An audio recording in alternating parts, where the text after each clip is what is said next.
നമസ്കാരം. ഈ വർഷത്തെ മകരമാസത്തിലെ അമാവാസിയാണ് മൗനി അമാവാസി. അതായത് ഇന്ന് ജനുവരി 18 ഞായറാഴ്ചയാണ് മൗനി അമാവാസി വരുന്നത്. ഇതിനാൽ രവി മൗനി അമാവാസി എന്നും പിതൃപ്രീതിക്കും സൗഭാഗ്യത്തിനും ഉയർച്ചയ്ക്കുമെല്ലാം പേര് കേട്ടിരിക്കുന്ന അമാവാസി ദിനം കൂടിയാണ് ഇന്ന്. മൗനി അമാവാസിയായ ഇന്ന് നാം അറിഞ്ഞിരിക്കേണ്ടതായ ചില കാര്യങ്ങളെക്കുറിച്ച്, ഇന്ന് രാത്രി നാം തീർച്ചയായും ചെയ്യേണ്ടതായ ചില കാര്യങ്ങളെക്കുറിച്ചും ഈ അധ്യായത്തിലൂടെ വിശദമായി തന്നെ മനസ്സിലാക്കാം. ഏവരും ഒരു നിമിഷം ഓം നമഃ ശിവായ എന്ന് കമന്റ് ബോക്സിൽ രേഖപ്പെടുത്തി വന്ദിക്കൂ. കൃഷ്ണപക്ഷ അമാവാസിയുടെ തിഥിയെക്കുറിച്ചാണ് ഇനി പരാമർശിക്കാനായി പോകുന്നത്. ഈ സമയത്തിന് വളരെയധികം പ്രാധാന്യമുണ്ട്. ജനുവരി 18 വെളുപ്പിന് അഥവാ അർദ്ധരാത്രി 12:04 ആരംഭിച്ച് ജനുവരി 19 1:21 അതായത് അർദ്ധരാത്രി 1:21 വരെയാണ് കൃഷ്ണപക്ഷ അമാവാസി തിഥി വരുന്നത്. ഈ സമയത്തിന് വളരെയധികം പ്രാധാന്യമുണ്ട്. ഇനി ചില പ്രത്യേകതകളെ കുറിച്ച് പരാമർശിക്കേണ്ടതായിട്ടുണ്ട്.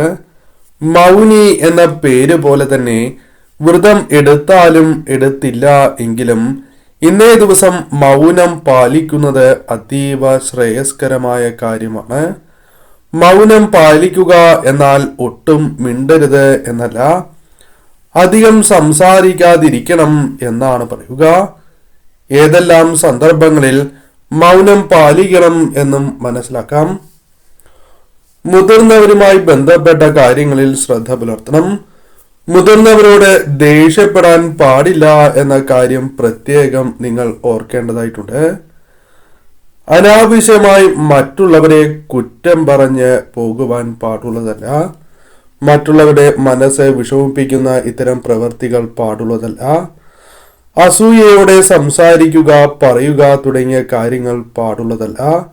അല്ലെങ്കിൽ അത്തരം കാര്യങ്ങളിൽ നിങ്ങളും പങ്കുചേരാതിരിക്കുക എന്ന കാര്യമാണ് പ്രത്യേകം ശ്രദ്ധിക്കേണ്ടതായിട്ടുള്ളത്.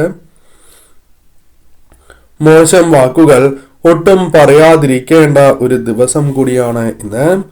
നെഗറ്റീവായ വാക്കുകൾ ഇല്ല, കഴിഞ്ഞു, ഒന്നുമില്ല, ഇത്തരത്തിൽ നെഗറ്റീവായ ഊർജം പ്രദാനം ചെയ്യുന്ന വാക്കുകൾ നിങ്ങൾ പറയാതിരിക്കണം. ഇന്നേ ദിവസം പറയരുത് എന്നതാണ് വാസ്തവം. അതായത് ഇത്തരം കാര്യങ്ങൾ പറയുന്നത് അത് നിങ്ങൾക്ക് ശുഭമായി ഭവിക്കില്ല. ചില തിരിച്ചടികൾക്ക് അത് കാരണമായി തീരാം എന്നുള്ളതാണ്. പോസിറ്റീവായ വാക്കുകൾ തന്നെ ഇന്നേ ദിവസം നിങ്ങൾ പറയുവാൻ ശ്രമിക്കേണ്ടതായിട്ടുണ്ട്. ആ കാര്യത്തിന് പ്രാധാന്യം നൽകണം. ഇന്നേ ദിവസം ദാനം ഏറ്റവും വിശേഷപ്പെട്ടതായ ഒരു കാര്യമാണ്. അന്നദാനം ഇന്നേ ദിവസം ഏറ്റവും ഉത്തമമാണ്. മൗനം, സ്നാനം, ദാനം, പിതൃതർപ്പണം എന്നിവയിലൂടെ നമ്മെ ശുദ്ധിയാക്കുവാനും ആത്മീയപരമായ തലത്തിൽ മുന്നേറുവാനും നമുക്ക് സാധിക്കും എന്നുള്ളതാണ്.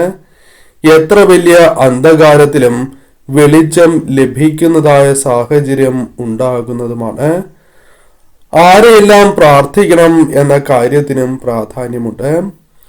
ഇന്നേ ദിവസം ഇഷ്ടദേവതയെ നിങ്ങൾക്ക് പ്രാർത്ഥിക്കാം. കുലദേവതയെ പ്രാർത്ഥിക്കുന്നതും ഗ്രാമദേവതയെ പ്രാർത്ഥിക്കേണ്ടതും അനിവാര്യമാണ്. കൂടാതെ മഹാദേവനെയും അതായത് പരമശിവനെയും മഹാവിഷ്ണു ഭഗവാനെയും സൂര്യദേവനെയും ഇന്നേ ദിവസം പ്രാർത്ഥിക്കേണ്ടതും വളരെ അനിവാര്യം തന്നെയാകുന്നു. ഇന്നേ ദിവസം നിങ്ങൾ ഓം നമഃ ശിവായ എന്ന ഭഗവാന്റെ അതിവിശേഷപ്പെട്ടതായ നാമം മനസ്സിൽ എത്രമേൽ ജപിക്കുവാൻ സാധിക്കുന്നുവോ അത്രമേൽ ജപിക്കുക. നാളെ പുലർച്ചയ്ക്ക് മുൻപായെങ്കിലും ഈ കാര്യങ്ങൾ പ്രത്യേകം ശ്രദ്ധിക്കണം. അതേപോലെ തന്നെ ഓം നമോ നാരായണായ എന്ന നാമം ജപിക്കുന്നതും ഈ 2 നാമങ്ങളും മന്ത്രങ്ങളും ഇന്നേ ദിവസം വിളക്ക് തെളിയിച്ച് ജപിക്കുന്നതും ഏറ്റവും വിശേഷമാണ്, സർവ ഐശ്വര്യമാണ് എന്ന് പറയാം. ഇന്നേ ദിവസം വീടുകളിൽ പ്രത്യേകിച്ചും ഞാൻ ഈ പരാമർശിക്കുന്ന ഒരു കാര്യം ചെയ്യണം. ആദ്യം വീടും പരിസരവുമെല്ലാം വൃത്തിയാക്കിയതിന് ശേഷം, അല്ലെങ്കിൽ വീടിന്റെ ഉൾഭാഗമാണ് എങ്കിലും വൃത്തിയാക്കിയതിനു ശേഷം, സാധിക്കുമെങ്കിൽ തുടച്ചതിന് ശേഷം, മഞ്ഞൾ ജലം വീടിന്റെ എല്ലാ ഭാഗങ്ങളിലും തളിക്കണം. എല്ലാ മൂലകളിലും, പ്രധാന വാതിലിന്റെ ഇരുവശത്തും നിങ്ങൾ തളിക്കണം. നെഗറ്റീവായ ഊർജങ്ങളെ ഒഴിവാക്കുവാനും ഇന്നേ ദിവസം ഏറ്റവും ഉത്തമമായ ഒരു പ്രവൃത്തി തന്നെയാണ് ഇന്ന്. കൂടാതെ ഇന്നേ ദിവസം ജപിക്കുവാൻ സാധിക്കുന്ന ഏറ്റവും വിശേഷപ്പെട്ട മന്ത്രത്തെ കുറിച്ചാണ് ഇനി പരാമർശിക്കുന്നത്. ഓം ശാന്തായ കലാനിധയേ നമഃ. ഓം ശാന്തായ കലാനിധയേ നമഃ. ഓം ശാന്തായ കലാനിധയേ നമഃ എന്ന ഈ അതിവിശേഷപ്പെട്ടതായ നാമം, മന്ത്രം ഇന്നേ ദിവസം നിങ്ങൾ 108 ജപിക്കുവാൻ പ്രത്യേകം ശ്രദ്ധിക്കണം. ഈ മന്ത്രത്തിന് വളരെയധികം പ്രാധാന്യമുണ്ട്. സോമചക്ര മന്ത്രമാണ് ഇത്. അതിനാൽ അത്രമേൽ പ്രാധാന്യം ഈ മന്ത്രം അർഹിക്കുന്നുണ്ട്. ഈ മന്ത്രം ഇന്നേ ദിവസം നിങ്ങൾക്ക് 108 ജപിക്കുവാൻ സാധിക്കുകയാണ് എങ്കിൽ അത് ഏറ്റവും വിശേഷം. വിളക്ക് തെളിയിച്ച് ശരീരശുദ്ധിയോടെയും മനഃശുദ്ധിയോടെയും ഇന്നേ ദിവസം ജപിക്കുവാൻ സാധിക്കുന്നത് അതീവ ശുഭകരമാണ്. ഇന്നേ ദിവസം നിങ്ങൾക്ക് ചെയ്യുവാൻ സാധിക്കുന്ന ഏറ്റവും വിശേഷപ്പെട്ടതായ ഒരു കാര്യമായി തന്നെ ഈ മന്ത്രത്തെ പരാമർശിക്കാം. ഇന്നേ ദിവസം അല്ലെങ്കിൽ പുലർച്ചയ്ക്ക് മുൻപായെങ്കിലും ഈ മന്ത്രം നിങ്ങൾക്ക് സാധിക്കുന്ന അത്രയും തവണ ജപിക്കാം. 108 സാധിക്കുന്നവർ ജപിക്കുക. സാധിക്കുന്നില്ല എങ്കിൽ 21 തവണയെങ്കിലും ഈ മന്ത്രം ജപിക്കുവാൻ ഇന്നേ ദിവസം നിങ്ങൾ ശ്രദ്ധിക്കണം. അത് ഐശ്വര്യവർദ്ധനവിന് ഉത്തമമാണ്. കൂടാതെ അടുത്തുള്ള മഹാവിഷ്ണു ക്ഷേത്രത്തിലും ശിവക്ഷേത്രത്തിലും ഇന്നേ ദിവസം ദർശനം നടത്തുന്നത് ഏറ്റവും വിശേഷപ്പെട്ടതായ കാര്യമാണ്.